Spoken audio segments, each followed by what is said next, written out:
ఆనంద నిలయ విమానం మీద వాయువ్యములకు గూడులాంటి చిన్న మందిరం వెండి మరక తోరణంతో అలంకరింపబడింది.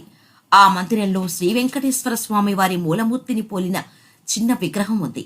ఆయనకు ఇరువైపులా గరుత్మంతుడు, హనుమంతుడు ఉంటూ సేవిస్తూ ఉన్నారు. ఆనంద నిలయ విమానంపై వేంచేసి ఉన్నందువల్ల ఆయన విమాన వెంకటేశ్వరుడుగా పిలువబడుచున్నాడు.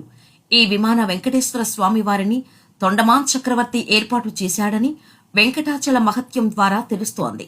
ఈ విమాన వెంకటేశ్వర స్వామి వారి దర్శనం గర్భాలయంలో స్వయంభూమూర్తిగా వేంచేసి ఉన్న శ్రీ వెంకటేశ్వర స్వామి మూల విరాన్మూర్తి దర్శనంతో సమానమని విశ్వాసం.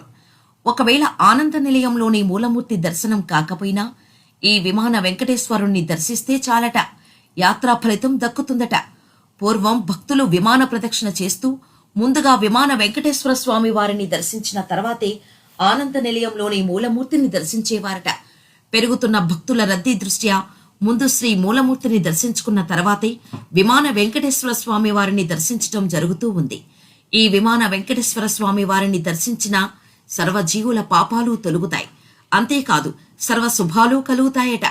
ఆనంద నిలయ విమానం మీద ఉన్న ఈ వెంకటేశ్వర స్వామి వారు శ్రీ వ్యాసతీర్థుల వారి కాలం నుండి ప్రాధాన్యతని, విశిష్టతను సంతరించుకున్నాడు.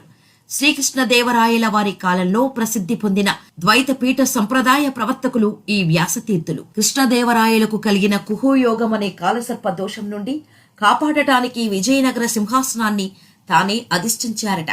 అందువల్లే ఈ యతీశ్వరులకు రాయలు అనే బిరుదునామం ఏర్పడి వ్యాసరాయలుగా లోకంలో ప్రసిద్ధి పొందారు. తదుపరి శ్రీ వ్యాసరాయలు తిరుమల శ్రీవారి ఆలయంలో సుమారు 12 సంవత్సరాల పాటు అర్చనాధికములు నిర్వహించారట. ఆ సమయంలో విమాన వెంకటేశ్వర స్వామి వారి సన్నిధిలో పారాయణాలు, దర్శనాదులు అత్యంత ప్రాధాన్యతను సంతరించుకున్నాయి.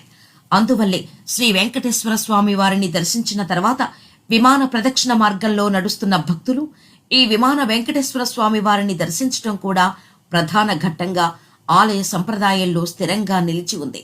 ఇలా భక్తులు మాత్రమే కాదు, చివరకు శ్రీదేవి, భూదేవి సమేతంగా శ్రీ మలయప్ప స్వామి వారు కూడా ఆలయం బయటకు వెళ్లే ముందుగా విమాన ప్రదక్షిణం చేస్తూ ఈ విమాన వెంకటేశ్వర స్వామి వారి సన్నిధిలో కాసేపు నిలబడి హారతులందుకుంటారు.